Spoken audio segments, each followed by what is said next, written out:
Welcome to the Genesis of the Doctor podcast, where we're taking a journey to the time and space of the history of Doctor Who. I'm Tris, And I'm Joy. and for today's episode, we're watching the 5th and 6th serials of Season 6 with The Seeds of Death and The Space Pirates. So, right off the bat, I just want to say, I feel like... I know we went into this knowing The Space Pirates was rated very, very low. Yeah.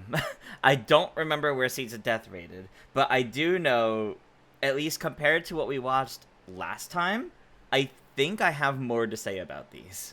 Yeah. I For think better or for worse. Yeah. They've got a bit more to them, I feel. Mm-hmm. Seeds of Death, So- to an extent, it's just, a very similar Base Under Siege story, but it has a lot more unique to it, I feel.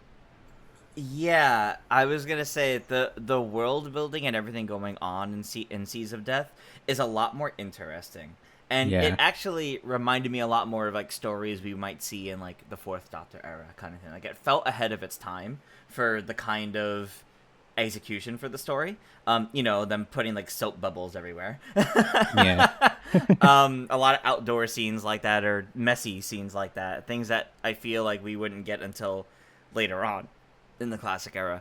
But this was the second story with the Ice Warriors, and I gotta be real, make this the first one. This was actually Yeah. a good Ice Warrior story in my opinion. They did a lot more. The Ice Warriors as aliens, as villains, were far more interesting here. And everything going on with the character writing was pretty fascinating, actually. Yeah. And I found it interesting how, the TARDIS crew doesn't even show up for the first, 10 minutes of the story. Mm-hmm. Well, that goes for both of these stories, to be honest. Yeah.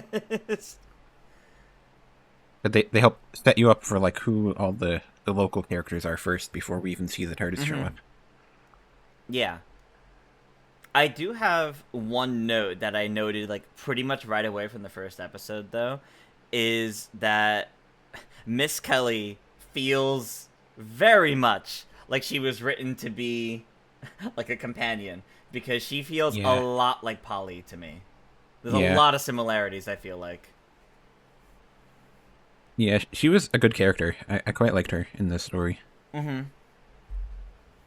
I did find it funny how, she still just thinks just using travel mat's fine towards the end of the story. And, I think you might need All's well backups. that ends well. So, the themes of this story in general were actually very interesting, right? With the way it's, the idea of the world has become so reliant on one thing that when the one thing becomes endangered, it threatens everything. Yeah. That's actually a pretty good story. One that also feels strangely modern. Yep. Just imagine if an alien Um, race deleted the internet. Our society Yeah. would collapse immediately. Yeah, exactly. Sure, it wouldn't. Well, actually, it would very much affect our travel because I can't tell you how many people nowadays don't know how to set up any sort of transportation without using the internet. So, Yeah.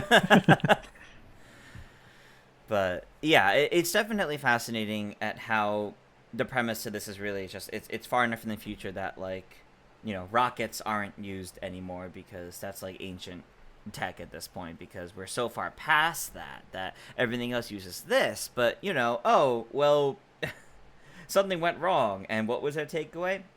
Just don't put it on the moon, we need it here on Earth. It's well, Yep. certainly don't put all your eggs in one basket, I think is quite literally what they said. Have at least a few of them here on Earth, or backup options. Yeah. And then they also mentioned that, cars don't exist anymore either because people just use Yep. teleporting. Yep. Which is a really interesting society. I imagine in general it's probably a much cleaner society. But Yeah. yeah, rockets aren't used anymore, cars aren't used anymore. I found it a little unbelievable just how quickly they, even though they kept iterating oh, nobody knows how to do these things anymore. They just kind of very quickly did it. So does that imply cars aren't used anymore, but everybody still learns how to drive? Rockets aren't used anymore, but everyone still has a little bit of training. Yeah. They use the car at the end, and they don't explain how the person who has to get into the car has to drive it. Like Yeah, they wouldn't know that how to would have do been a that. fun little scene. That would have been a fun scene of like someone older has to go with them because they know how a car drives, or the doctor has to go with them, or something. Yeah. Like, I think it would have been interesting to go into that a little bit more about how this over reliance on one tech really sets them back on everything else because they have other options, but nobody around knows how to use it. Yeah. I also just found it funny how like this is a worldwide network that like absolutely needs to work, and yet Gia Kelly's the only person who knows how to fix it. Like, you might want to Yeah, that's train an more oversight. people on how to do that because it's very important.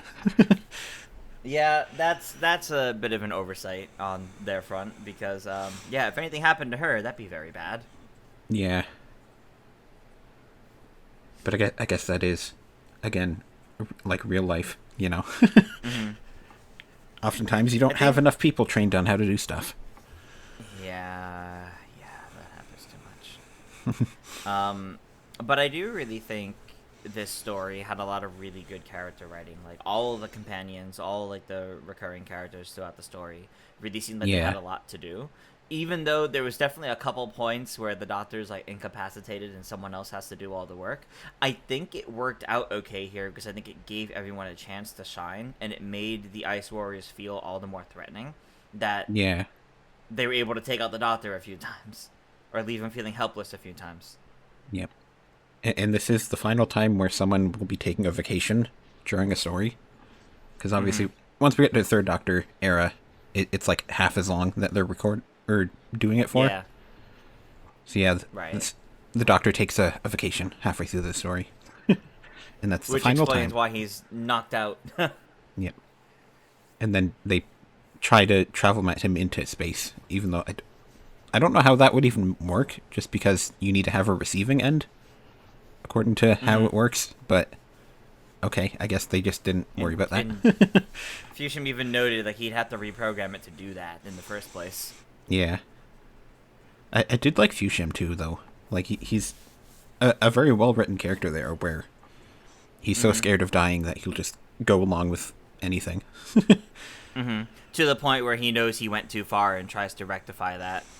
Yeah, he at least I actually, get yeah, I gets really some like courage that. right at the end and betrays Hmm. the Ice Warriors. Hmm. And that's the reason why they were able to win in the end. Why the Yep. Doctor and everyone was able to win because Fushim actually did that. Yep. I do find it funny, like that whole scene where he's like explaining how things work, and the leader of the Ice Warrior is kind of looking around, like, why are you over explaining? Wait a second, Yep. like that was just kind of very cartoony. Like I thought Yeah. maybe there was some sort of like cue, like he kept looking over at the camera, or there was like a light from it or something. But it was just funny how the Ice Warrior is like, wait a second, you're being very strange right now. Hold on. Yep. I also liked how it's like it's a base under siege story, sure, but there's two different bases, and Yeah. they both have to be attacked and stuff. And then we kind of most of it happens on Earth towards the end, Mm-hmm. and then they bring back like the idea of controlling the weather, except that one's now done on Earth instead of on the moon. Yeah. Yeah. Maybe they learned their lesson after last time. They can't do it from the moon anymore. Yeah,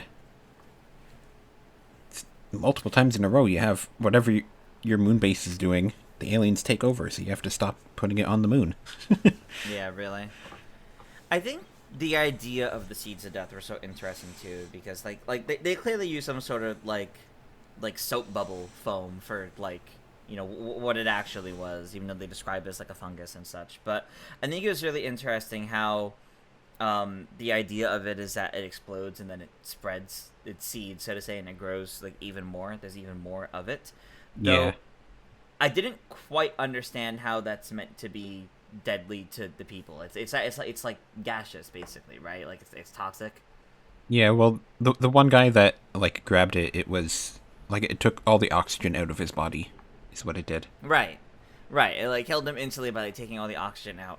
But despite that, people are running through it like really often. Actually, people are Yeah, really going through it a lot, and then it's something that's defeated by water, like normal water, which yeah, You would think the Ice Warriors would know enough about Earth with what they were doing to know that it's mostly water, that they would be able to, that they would need to do something a little bit more than that. Because sure, even if they stop the weather controls that it doesn't rain, that still doesn't affect the fact that most of the planet's water. Yeah. Not really well thought out on their part. Mm-hmm.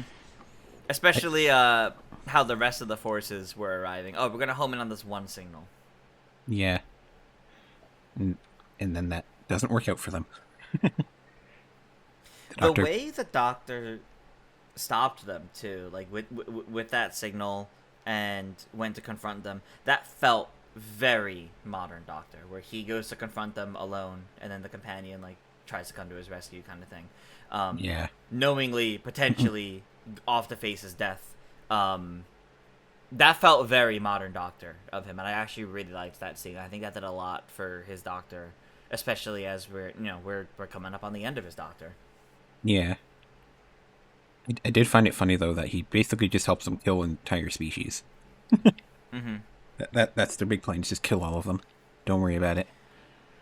Well, yeah. I mean, I feel like he wanted to give them a chance, but he wanted to give them a choice like you would nowadays. But clearly, that wasn't exactly in the cards with everything going on. That's why he had his portable weapon against them. But yeah.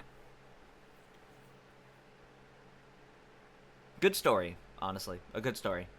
Yeah, I quite liked it. Definitely better than the first Ice Warriors, I would say. Yes, because I gotta be real, I don't remember anything from the first Ice Warrior story, and it hasn't been that long since we watched it. Yeah. I really don't remember anything from that one. This felt like a good story.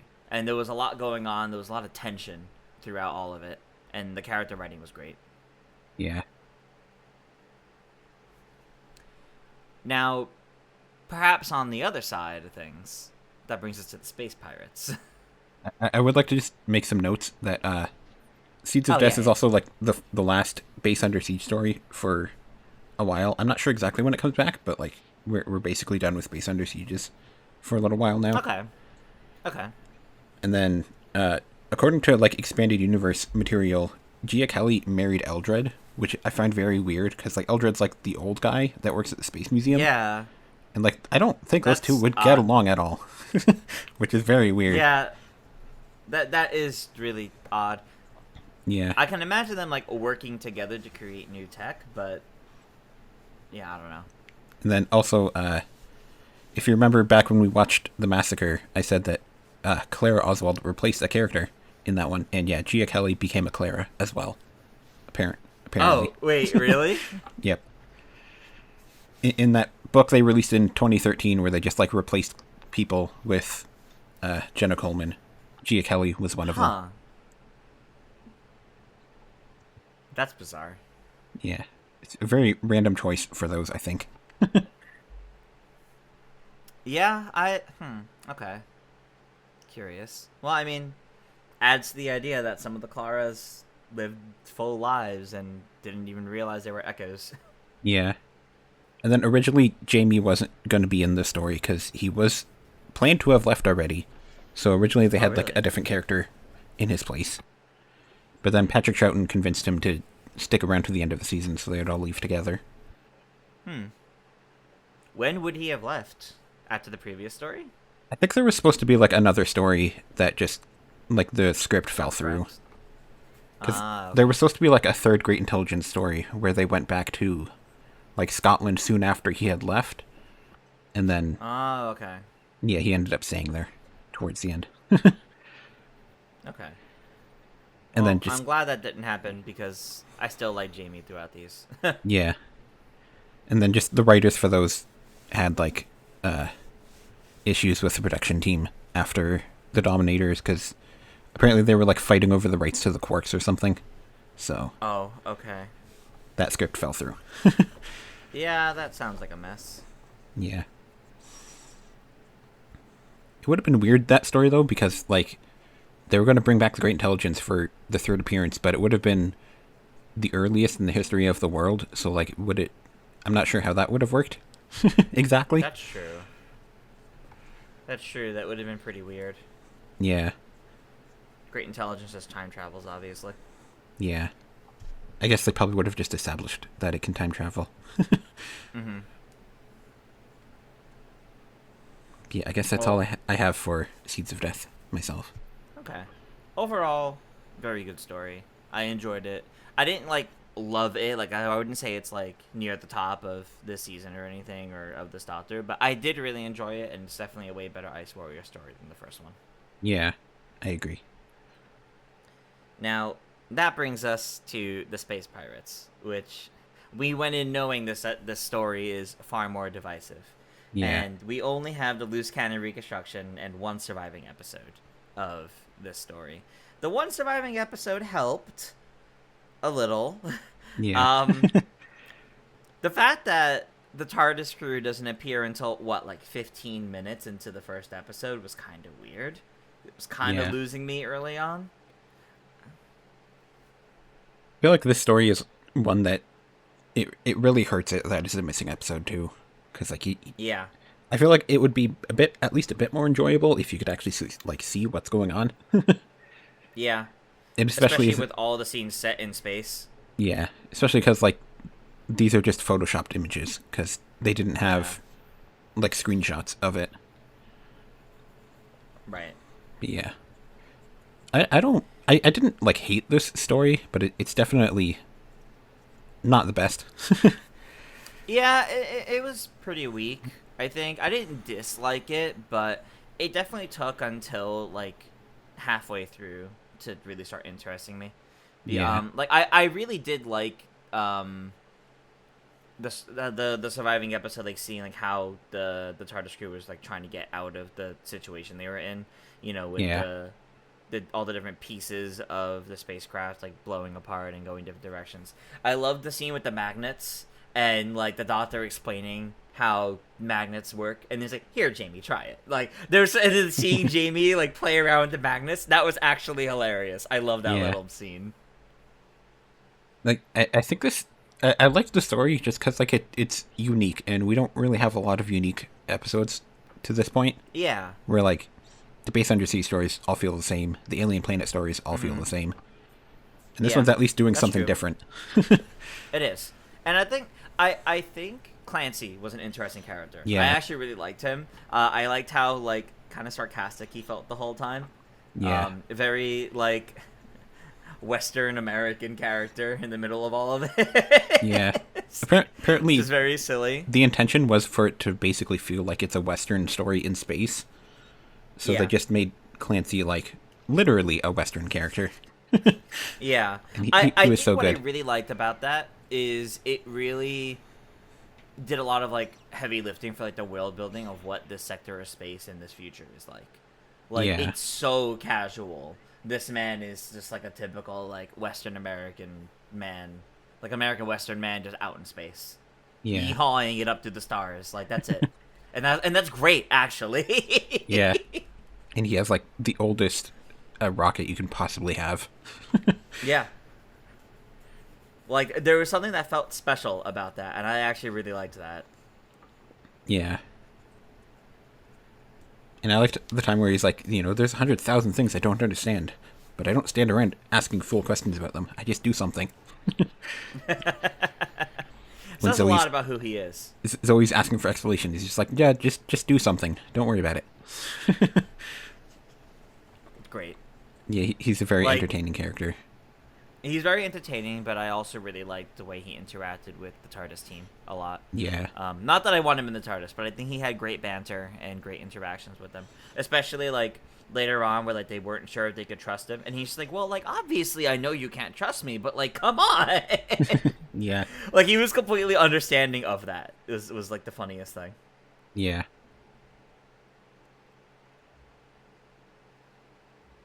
But yeah, I don't know. I didn't really like the villain of this that much though. Like the leader of the space pirates once they like finally like started doing more with him. And I also didn't like the general. Yeah. Those two definitely felt very basic characters. Yeah. Which is a shame because we really had a lot of them. So Yeah. it would have been nice to get, something more interesting out of them. But then you have like the second in command space pirate who, the woman tries to convince him to go against the boss and everything, and he's very hesitant to Such do a so. coward. Yeah. Just like Fushim from the last episode. Yeah, that's true. There was definitely some similarities there. Although I guess Fushim did eventually do something. Hmm. This guy just got killed with his boss because he refused to do anything. Yeah, that was kind of an unceremonious end. Also, Yeah. like, I don't know. I kind of thought with all the buildup, there was going to be a little bit more in the end rather than just they get blown up by missiles. Yeah. At least like a fight. All right. Yeah. All right. His plan was just to like overload the nuclear reactor and kill everyone. Yep. But like, would they have even been able to do that if they got blown up anyway? I don't think so. Yeah. I mean, like, That's the funny thing. he technically had enough time to press the button before he got hit by the rockets. Mm-hmm. But But yeah. the doctor had stopped it. Yeah. So it's Yeah. like, I don't know. Like he treated it like a big getaway plan, but it really was just you'll go down with me plan. So it wasn't that interesting. Yeah. Thankfully, the doctor stopped it. But And it's funny because apparently the TARDIS crew actually wasn't there for filming of episode 6, so everything they did was filmed ahead of time. oh, that's 'Cause funny. For episode 6, they were off location shooting for the War Games already. Ah, okay. I see. So I guess probably it was probably just like another person in like the nuclear reactor, not Patrick Troughton. Yeah. Yeah, that makes sense. I don't know. Like this story was like very okay. It Yeah. has some highlights, but I think its uniqueness and Clancy are like it. Yeah. It has some good moments with the Doctor and the companions, but I think as a whole, I wouldn't rate it the lowest. I definitely wouldn't rate it the lowest. There's definitely been worse stories than this, but I wouldn't Yeah. rate it very high. Yeah, And that might be because it's lost. It's definitely more unique than like the Dominators and stuff like that. Right. So I would definitely put it Right. higher than those. I did enjoy it more than the Dominators, yeah. Yeah. And this is also the second story written by Robert Holmes. Mm-hmm. Which was the first one again? It was the Crotons, which we just watched last time. Okay, yeah. That's right. Better than the Crotons, Okay. I would say. My personal. Yeah, I agree. Personally. I did like this better than the Crotons because it felt more unique and more interesting things were going on throughout. Yeah. Yeah. But, And there of were course- more interesting spots for like the companions and the Doctor and everyone in this as well. Yeah. feel. Yeah, absolutely. There was kind of more going on for the characters and more interesting situations happening for them to Yeah. get through. I liked the whole thing with like the tuning fork where the Doctor's trying to get it to work and then James just like grabs it and throws it and then it worked. I love how that worked. The fact that that actually worked was really funny, and it's perfect for their dynamic. Yeah. It's definitely like perfect for that. And I think another little underrated moment was when they had to find candles, and Zoe, she's like, "What are candles? How do those work?" Yeah. So you have your companion from the future and the companion from the past, and it's when the shoe's on the other foot finally. Yep. It's pretty funny. But of course, I think that basically does it for our thoughts on Seeds of Death and the Space Pirates. But of course, if you support us on Patreon for just $1 a month, you'll be able to get into our Discord, where maybe you give your thoughts on the episode ahead of time for us to read, or at our higher tier for $5 a month, you can watch live as we record, where we have a little side text chat, and maybe you want to tell us exactly why the Space Pirates is the worst episode ever, and the Seeds of Death is the best episode ever. I don't know. Yep. Maybe. I mean, that wouldn't line up, or that wouldn't be too far off from how most people seem to treat these. But Yeah. maybe you have some really good reasoning that we didn't go into here. But Yep. overall, yeah, I think these are pretty good this week. Yeah. And the Space Pirates was the final episode that they ever filmed in Lime Grove Studio, which is like Oh. the original studio. They'd left it for a little while, but then they went back, and then now they've officially left. and that's like the bad original studio that you would know from Yeah. Adventure in Space and Time, where they didn't like working there. Wow. They were there for a while then. Dang. Yeah, I think for like a season or so they had left, and then they had to go back to it. And then now that's just like BBC Television Center or something, I think is where they're filming for the rest of it. Mm-hmm. And then we also are changing producers, where Peter Bryant has left, and then Derek Sherwin takes over for the next two stories. And then Barry Letts will take over for the entire Third Doctor era, I think. Okay. Okay. But yeah. Interesting. Well, we only have one more Second Doctor story left. Yep. I'm a little sad about that. Yeah. Why don't you give us a little bit more info going into that one, Joy? How to prepare for it. So, next episode we will be watching The War Games, which is a 10-parter, so it's a very long story. Luckily, all of it is surviving. And then there is also The War Games in Color, which just released a few months ago, which takes that 10-part episode and cuts it down to an hour and a half. And then that one does... Oh, wow. Okay.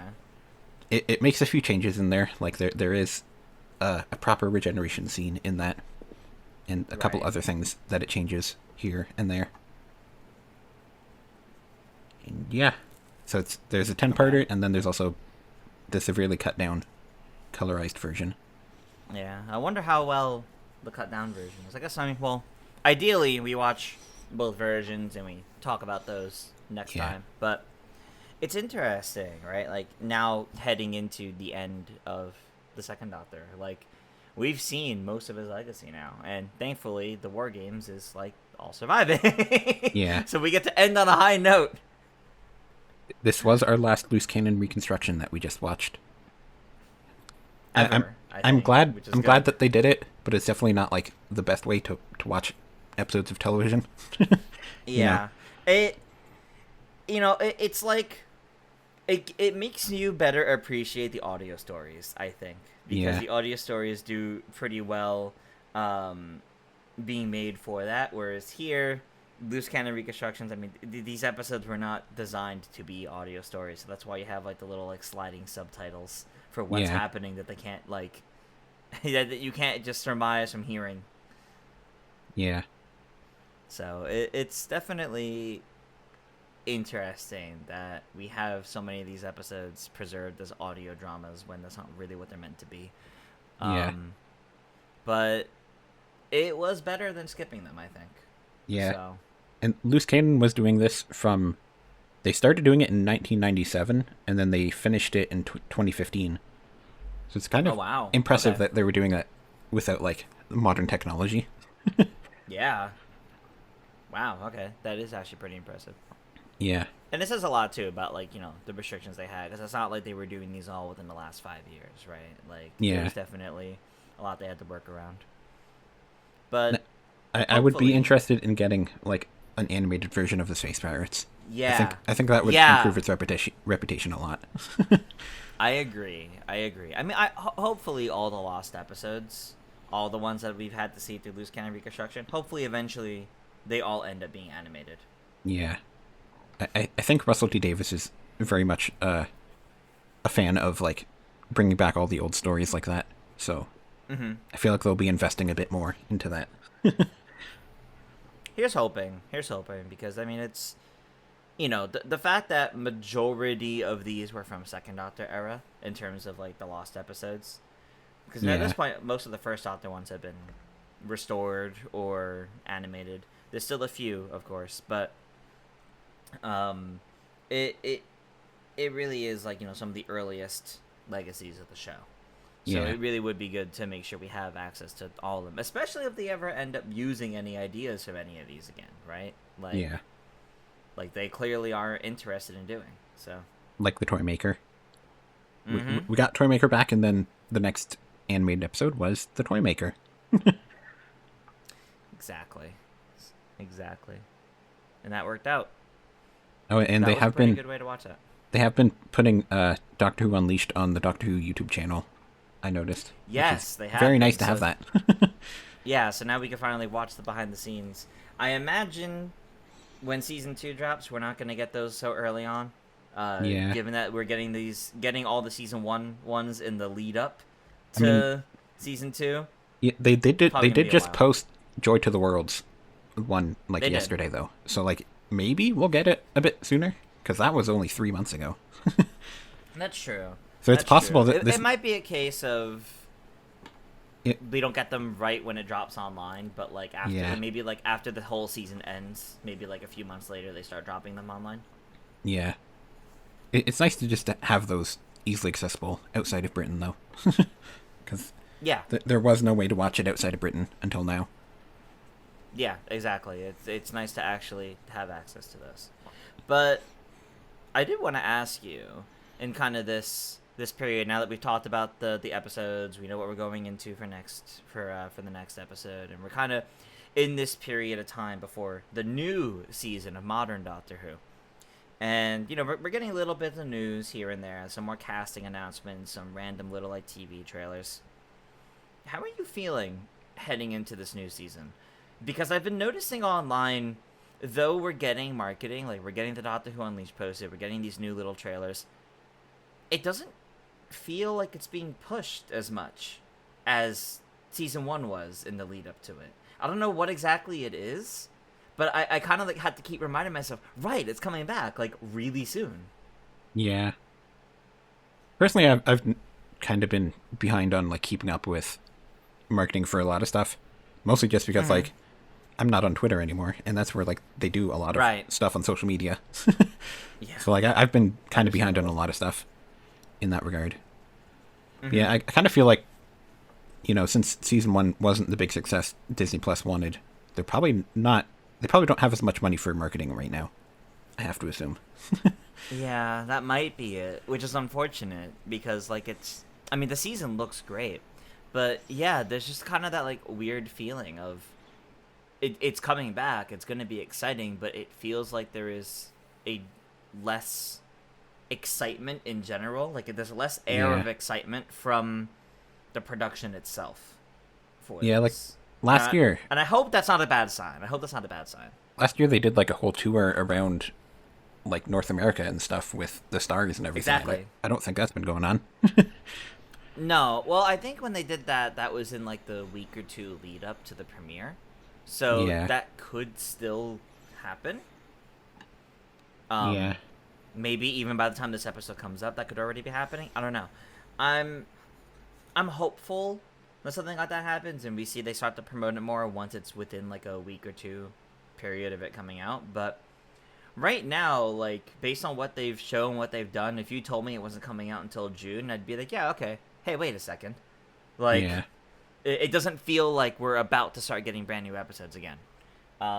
And I know that's a kind of a stark contrast to what we were saying in an earlier episode of this, where, we had just gotten the trailer, we were talking excitedly about it all, but like, the fact that there really hasn't been much since, and we're not getting like all these interviews, we're not getting like all these people talking about the new season, like we're not getting as much as last year. It felt like.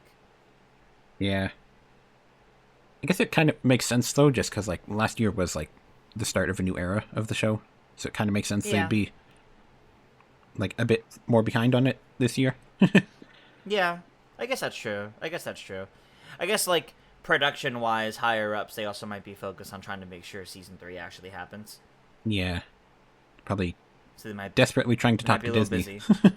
Yeah, they're probably a little busy behind the scenes trying to make sure everything is indeed okay, Yeah. which might be kind of the hang up there. Yeah.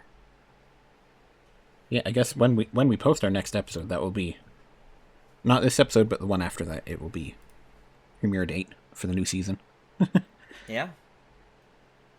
Yeah, just like we said last time, we're not going to talk about the new season as it's airing. We'll just have standalone episode for that once it's all over. All the way at the end. Yep. So there won't be week by week spoilers in here, so no worries about that. If people aren't able to watch the episodes right away, we're not really going to be talking about them in here at all. Yeah, and there probably won't be much news to talk about because most of that news will probably just be related to the new season. Yep. Exactly. Outside of, maybe casting or like new season announcements or like if there's news on War Between Land and the Sea, we might talk Yeah. about that. But Or Big Finish stuff. that's true. That's true. You know, I'm looking at our time here. You know, we opened saying we had a decent amount to say about Seeds of Death and Space Pirates, but this has been like our shortest episode in a long time. Yeah. So I think we went through it really quickly. Maybe we didn't actually have all that much to say about them. Yeah, I guess not. I think that's okay though. But I definitely think next week or next episode rather, we got a lot. You know, we Yeah. have the War Games, we have the end of the Second Doctor, which means we have the entire Second Doctor legacy to look at. We have all of Jamie to look at. We have all of Zoe to look at. Like, we have a lot to go over next time. Yeah. So I think it's okay that, you know, we have this one, which is kind of the calm before the storm, so to say. Yeah. And I think next episode is going to be pretty interesting.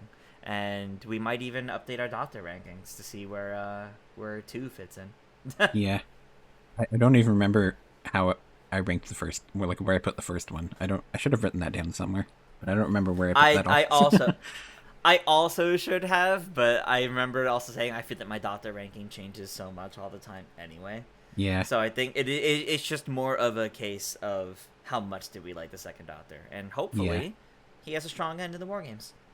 We could probably even just say we'll just rank the classic Who Doctors together and not worry about where they fit in with modern Who.